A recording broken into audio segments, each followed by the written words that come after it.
नमस्कार. Healthy life या YouTube चॅनलवर आपणा सर्वांचं खूप खूप स्वागत. डॉक्टर, माझं 10 किलो वजन कमी झालं, पण कंबरदुखी अजूनही कमी झालेली नाही. हा प्रश्न तुम्हालाही पडतो का? आपण सगळं ऐकतो, वजन कमी करा, पाठदुखी आपोआप कमी होईल. पण प्रत्यक्षात अनेक लोक वजन घटवतात, पण तरीही वेदना तशाच राहतात. पण नेमकं चुकतं कुठं? आज आपण याचं सायंटिफिक आणि आयुर्वेदिक दोन्ही दृष्टिकोनातून उत्तर समजून घेणार आहोत. एक तरुण रुग्ण माझ्याकडे आला. जिम, डाएट, इंटरमिटंट फास्टिंग सगळं करून त्याने 10 किलो वजन घटवलं होतं. पण त्याचा प्रश्न एकच होता, वजन कमी झालं तरी माझी पाठ का दुखते? मी त्याला एक साधा प्रश्न विचारला, तुम्ही वजन कमी केलं की शरीर मजबूत केलं? तो थोडा गोंधळला आणि खरी गोष्ट इथेच सुरू होते.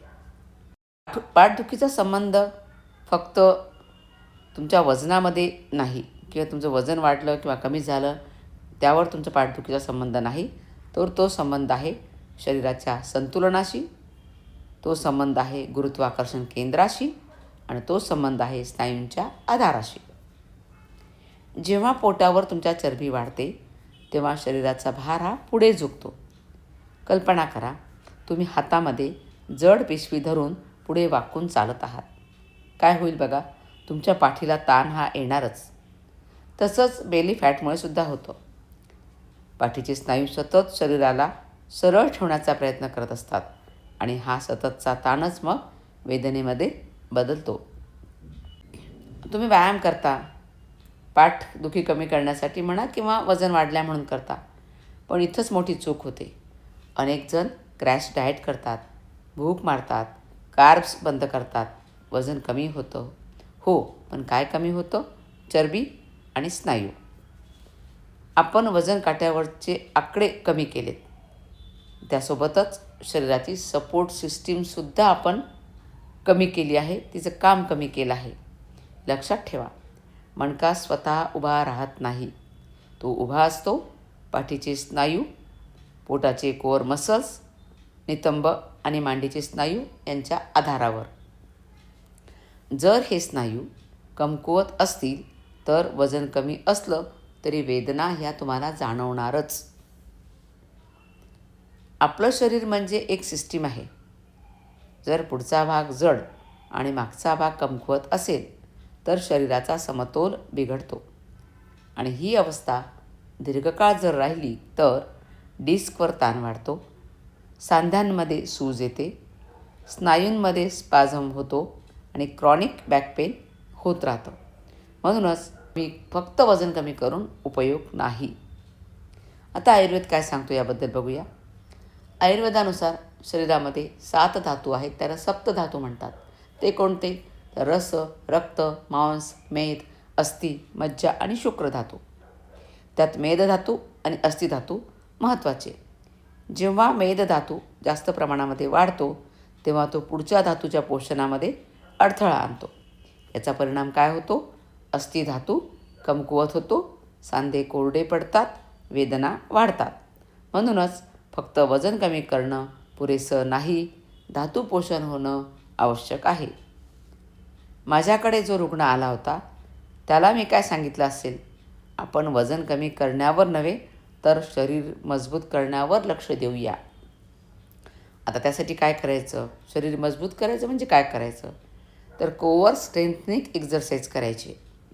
पाठीचे आणि पोटाचे स्नायू मजबूत करणारे व्यायाम. ते कोणते? ते मी आता तुम्हाला सांगते. कोअर मसल्सची ताकद वाढवण्यासाठी आता तुम्ही इमेजमध्ये दाखवल्याप्रमाणे सिटअप्स करू शकता. 10 सिटअप्सचा एक सेट, असे 2 सेटने तुम्ही सुरुवात करू शकता. कोअर मसल्सच्या मजबूतीसाठी तुम्ही लेग रेजेस हा एक्झरसाइज करू शकता. यामध्ये दोन्ही पाय तुम्हाला सरळ वर उचलायचे आहेत आणि 10 आवर्तनाचा एक सेट, याप्रमाणे 1 किंवा 2 सेट तुम्ही करू शकता. त्यानंतर तिसरा व्यायाम प्रकार आहे कोअर मसल्ससाठी, तो म्हणजे कंधरासने म्हणतात त्याला, किंवा ब्रिज पोज असंही म्हणतात. इमेजमध्ये दाखविल्याप्रमाणे कंबर जास्तीत जास्त वर उचलायची आणि परत जमिनीवर टेकवायची. असे 10 आवर्तनाचा एक सेट याप्रमाणे 1 किंवा 2 आवर्तनं तुम्ही करू शकता.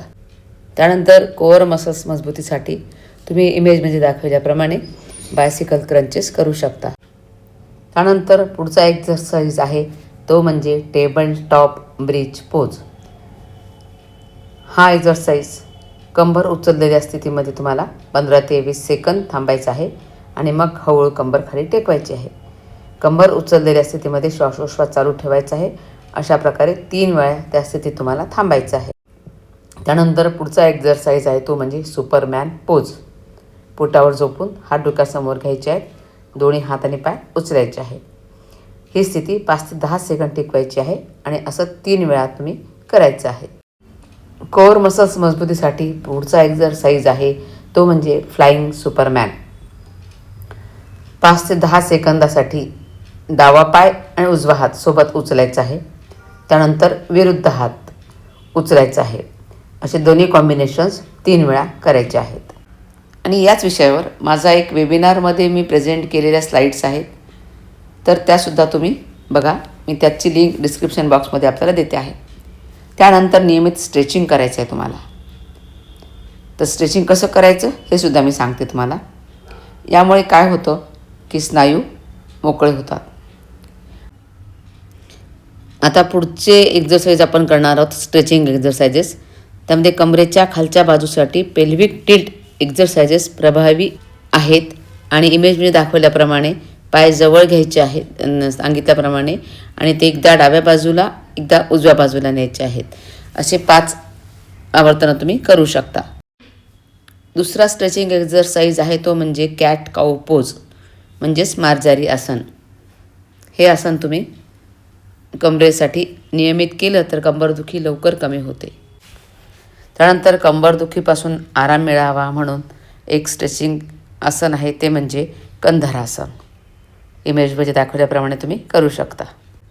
त्यानंतर पुढचं स्ट्रेचिंगसाठी उपयोगी आसन आहे ते म्हणजे बालासन. हे सुद्धा तुम्ही 3 वेळा करायला हरकत नाही. यामुळे काय होतं की स्नायू मोकळे होतात. आणि डाएटमध्ये योग्य प्रथिनयुक्त आहार तुम्ही घेतला पाहिजे.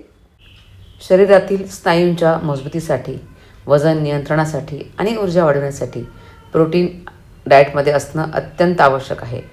आहारामध्ये डाळी, कडधान्ये, सोयाबीन, पनीर, दूध, अंडी, मासे, चिकनचा समावेश करून आपण प्रोटीनची कमतरता भरून काढू शकतो. शाकाहारामध्ये तुम्ही डाळी कडधान्यामध्ये चणे, मूग घेऊ शकता. सोयाबीन, टोफू घेऊ शकता.